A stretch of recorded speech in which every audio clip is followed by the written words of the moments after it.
saacad ala markuu imika yeelay buu Suldaan Xiire oo Hargeysa anu reer Hargeysa qulamay Somaliland baan Soomaaliland kamid ahay buurmado waa iska rabsocona waxaan leeyahay wariyaalehen in yar baan qolo subeer oranaya kelmad baan oranaya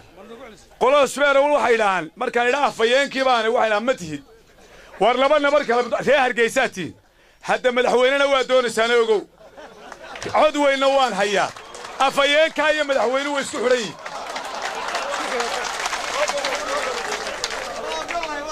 amba da soo raaca amba daan siyo galbeed bahashan geeyno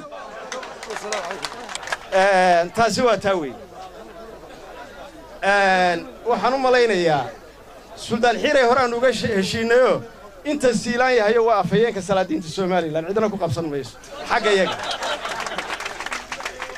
haddeer waxaan maqlayay inuu ka dheeraysiiyay oo lahaa hadii alla leeyahay qoladiina madaxweynayaal baa soo wadaan afayeenka la socdana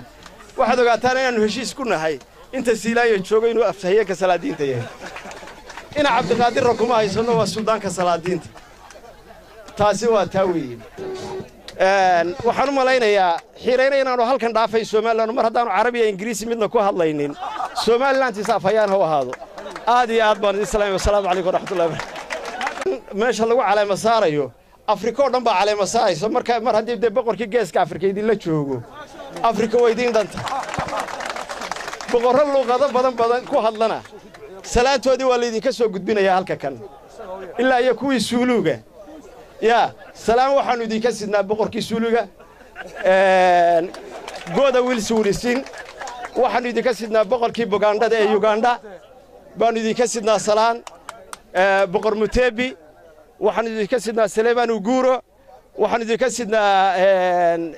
بقردي افريكا oo dhan baanu salaam idin ka soo gudbinaynaa